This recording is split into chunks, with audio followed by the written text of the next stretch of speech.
Hello everyone, आज हम English के एक ऐसे टॉपिक को पढ़ने जा रहे हैं जो तीनों जगह आदत दिखाता है, लेकिन तीनों का मीन्स और यूज अलग अलग तरीके से और अलग अलग स्ट्रक्चर में होता है। वे हैं used to, be used to and get used to. इन तीनों का मतलब होता है आदत, बट ये तीनों आदत को भी अलग अलग तरीके से प्रेजेंट करते हैं। जैसे पहला है यूज्ड टू, इसका मतलब होता है पास्ट की आदत, मतलब यह पहले की आदत बताता है। बी यूज्ड टू, यह प्रेजेंट की आदत मतलब अभी की आदत बताता है। और गेट यूज्ड टू, यह आदत बनने की प्रोसेस को बताता है, मतलब पास्ट की आदत बताने के लिए यूज्ड टू, प्रेजेंट की आदत बताने के लिए बी यूज्ड टू एंड आदत बनने की प्रोसेस के लिए किसका यूज करते हैं? गेट यूज्ड टू का। अगर आप भी इन तीनों का यूज आसान तरीके से समझना चाहते हैं तो वीडियो के एंड तक जरूर बने रहें, और अगर चैनल पर नए हैं तो चैनल को लाइक और सब्सक्राइब जरूर करके जाएं। सो विदाउट टाइम वेस्ट, चलिए क्लास को स्टार्ट करते हैं। सबसे पहले बात करते हैं यूज्ड टू की। इसका यूज पास्ट की आदत बताने के सेंस में करते हैं, मतलब पहले कोई आदत थी बट अभी प्रेजेंट में नहीं है। अगर ऐसा कुछ भी बताना है तो हम किसका यूज करते हैं?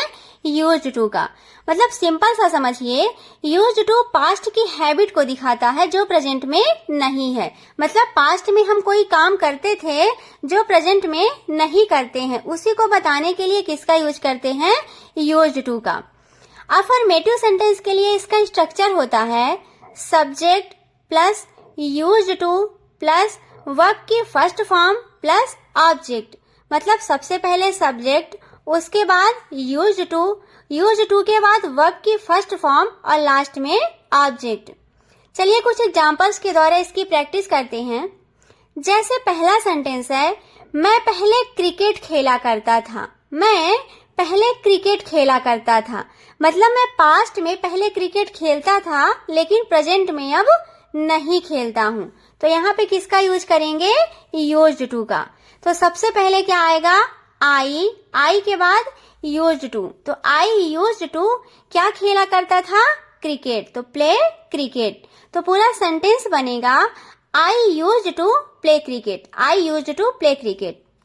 अगला सेंटेंस है, वे पहले मेरी मदद किया करते थे। वे पहले मेरी मदद किया करते थे, मतलब हम किसी से बता रहे हैं कि वे पहले मतलब पास्ट में मेरी मदद किया करते थे लेकिन अब प्रेजेंट में नहीं करते हैं या तो नहीं कर रहे हैं। तो ये सेंटेंस बनेगा they used to help me. They used to help मी।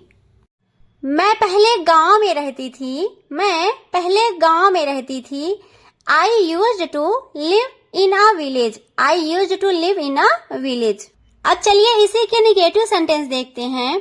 तो निगेटिव सेंटेंस के लिए स्ट्रक्चर होता है subject plus didn't use two plus verb की फर्स्ट फॉर्म प्लस ऑब्जेक्ट। मतलब सबसे पहले सब्जेक्ट, उसके बाद didn't use two plus verb की फर्स्ट फॉर्म प्लस ऑब्जेक्ट।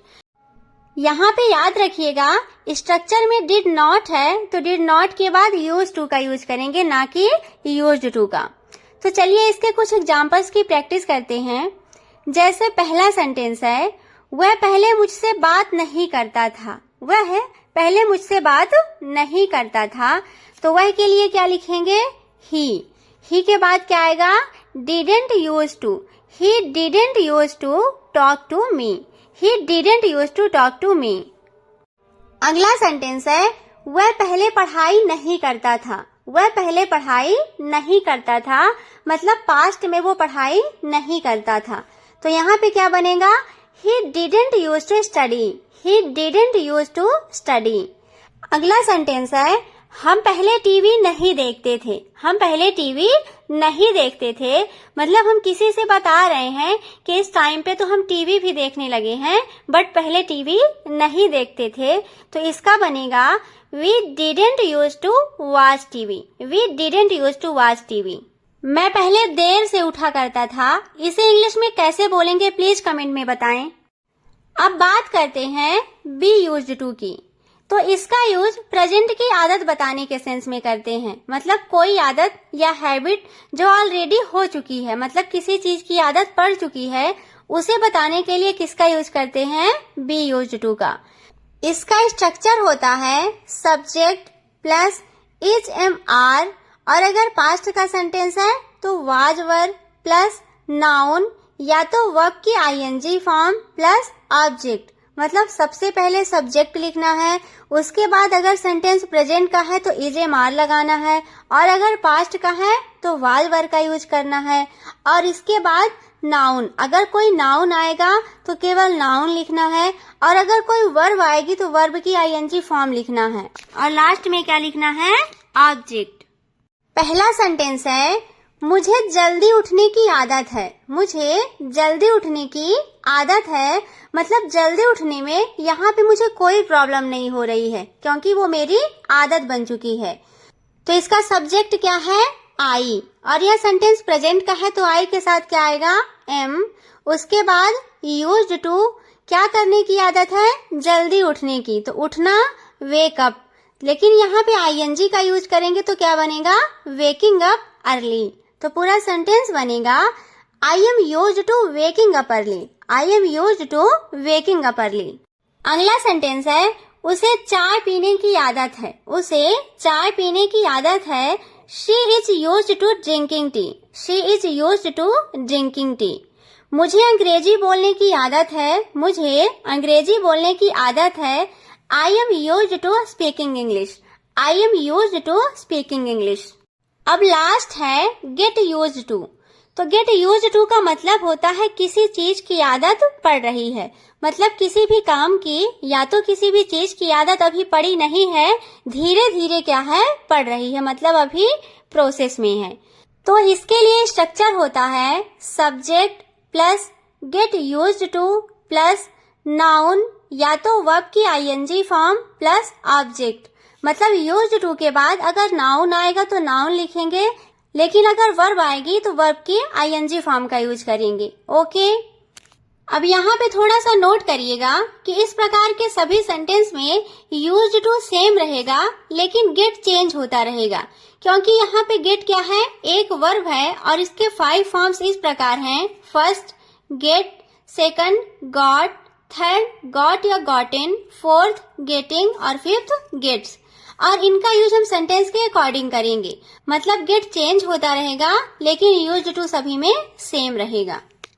जैसे पहला एग्जाम्पल है, मुझे जल्दी उठने की आदत पड़ रही है। मुझे जल्दी उठने की आदत पड़ रही है, तो यह सेंटेंस प्रेजेंट कॉन्टिन्यूअस का है तो इसमें वर्ब की आईएनजी फॉर्म का यूज करेंगे। तो यह सेंटेंस बनेगा, I am getting use to waking up early. I am getting use to waking up early. अब यहाँ पे ध्यान दीजिएगा कि कॉन्टिन्यूअस का था तो गेट का गेटिंग आया और वेक का वेकिंग आया, तो पूरा सेंटेंस बन गया I am getting use to waking up early. अगला सेंटेंस है, मुझे ठंड की आदत पड़ गई। मुझे ठंड की आदत पड़ गई। यह एक पास्ट का है तो गेट की जगह क्या आएगा, गॉट। तो सेंटेंस बनेगा, I got used to cold weather. I got used to cold weather. अगला सेंटेंस है, तुम्हें अंग्रेजी बोलने की आदत पड़ जाएगी। तुम्हें अंग्रेजी बोलने की आदत पड़ जाएगी। तो यह सेंटेंस फ्यूचर का है तो फ्यूचर के लिए किसका यूज करते हैं, विल, और विल के साथ वर्ब की फर्स्ट फॉर्म। तो यह सेंटेंस बनेगा, you will get used to speak English. You will get used to speak English. I hope यह वीडियो आप सबके लिए बहुत ही यूजफुल रहा होगा। बस लास्ट में एक बार रिवाइज कर लेते हैं कि जब कभी भी हमें पास्ट की कोई आदत बतानी होती है तो वहाँ पे हम यूज्ड टू का यूज करते हैं, और अगर प्रेजेंट की किसी आदत को बतानी होती है तो वहाँ पे बी यूज्ड टू का यूज करते हैं, और अगर कोई आदत पड़ रही है मतलब प्रोग्रेस में है तो वहाँ पे गेट यूज्ड टू का यूज करते हैं। तुम्हें जल्दी उठने की आदत पड़ जाएगी। तुम्हें जल्दी उठने की आदत पड़ जाएगी, इसे इंग्लिश में कैसे बोलेंगे प्लीज कमेंट में बताएं। Thanks for watching. Please like, share and subscribe. Thank you.